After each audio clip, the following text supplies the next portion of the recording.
Hi, my name is Sophie, and I read fanfiction.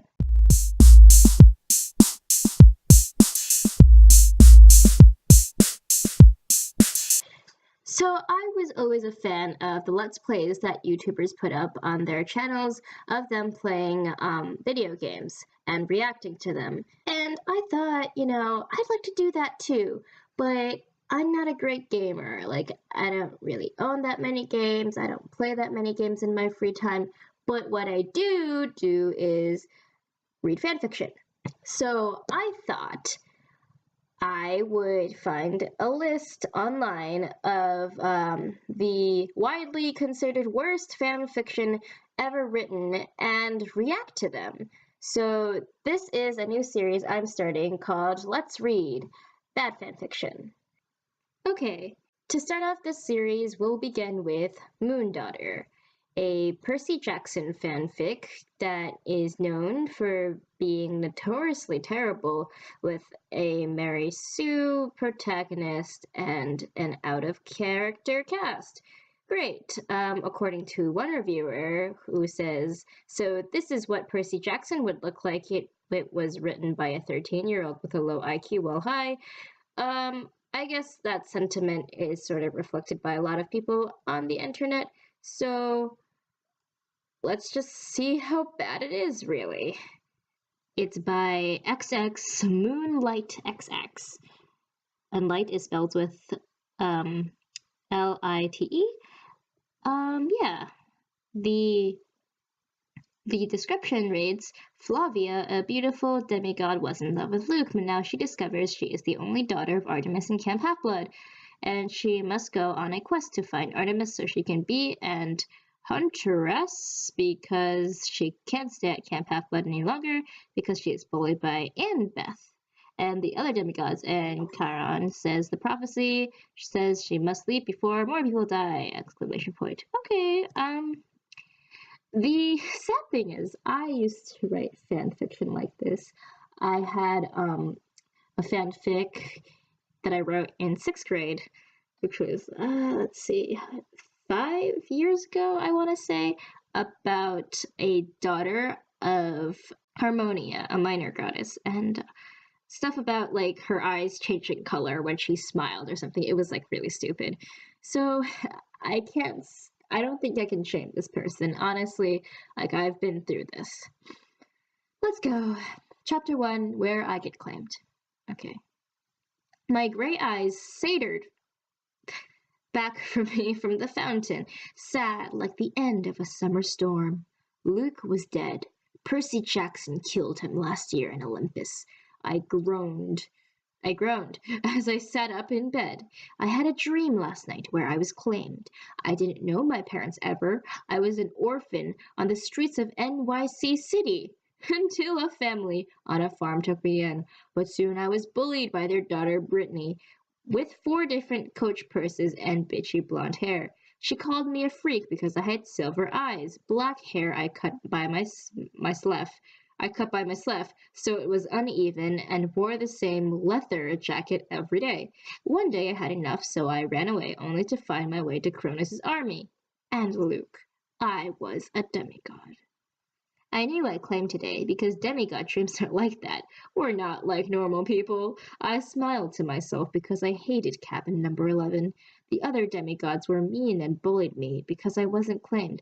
Also, they always talked about how evil monsters were, but Luke and I knew better because the monsters in the army weren't evil. They were actually misjudged because they worked for Kronos, but many had good hearts. A Dracima saved my life once from an evil rapist when I was in the streets. You can spell. It's great. Hey, Flavia, you talking to your monster friends? Laughed Annabeth, Percy's slutty girlfriend. She is blonde and a bitch with a capital B, and from Athena, who are all like that. She used to have a crush on Luke, but she never had a chance. Luke told me himself the only one in love was me before he died. My eyes blazed wrathfully.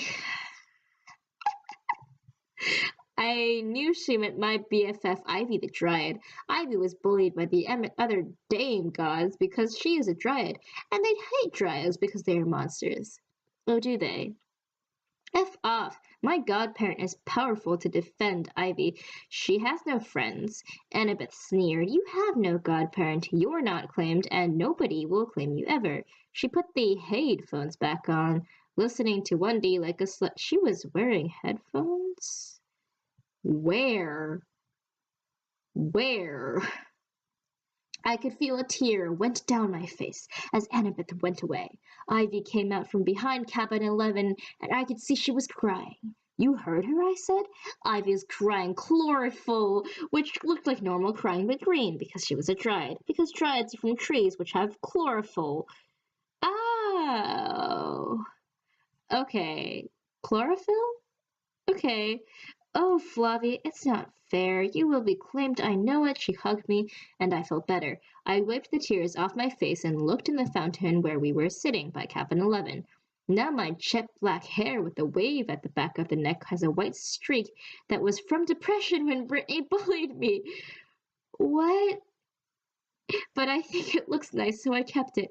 I have silver gray eyes, which is why Luke called me Moonlight. I wiped away another tear when I thought this. It hurt so much to think of him killed after all we'd been through together. But the moon reminded me, what if I am a daughter of the moon goddess, Artemis? What? No, Artemis. Ivy shook her head. Artemis is a virgin. That means she can't have kids like ever. Artemis is my fave goddess. She looks kind of like me, but her hair is ginger, and she has a silver bow and arrows. I saw her once with all these girls that follow her, and also have silver bows and arrows. But that's not the same as being her daughter, which in my heart I wished I was. But wishes don't come true. I knew young this world was not a fairy tale field. Okay, lies and danger are like dark clouds above us, especially if you're a demigod like I was. We walked over by some demigods practicing with swords and axes and mace. Ooh, mace. I took out my bow and made a prefect bullseye in the target. Annabeth flipped me off because she is jealous. I am the only dame god in camp who uses a bow and arrows. Annabeth, yelled the centaur stood nearby. He is Chiron. He's Chiron. He's Chiron, the leader of Camp Half-Blood, a centaur. Half horse and half man. He is 17. Look, I know he is older than the book, but this is my story, so don't flame.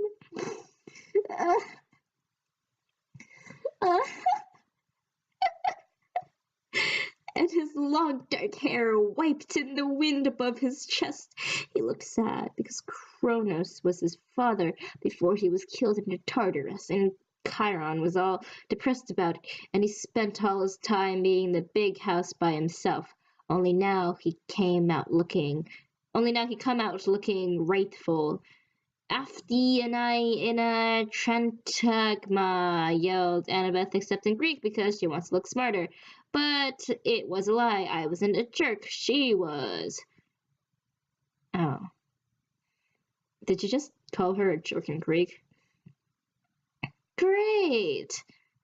Why are you always causing trouble when we practice, Annabeth? Chiron said with his mighty centaur eyes flashing. You are jealous, and because Percy is your BF, you think we will let you do whatever you want. Is that it? But Ivy gasped and pointed at my head. Look, Chiron! Suddenly everyone looked at me, even Annabeth, and they all kneeled. I raised my hand to flip them off, but then I looked up and saw shining like a 1,000 moonbeams, a silver stag on my head, also silver hounds and a bow and arrows and a thin curvy moon, which was silver. It was so beautiful I cried, also because I knew what it meant. I was claimed by Artemis. I stood in awe as the other demigods covered up their eyes because it was too bright. This cannot be, said Chiron. Artemis is a virgin. Well, now she is not, said Ivy. Cliffhanger! Great. Perfect. Just what I need. Awesome. Thank you, XX Moonlight XX. We needed this in our lives. Yes.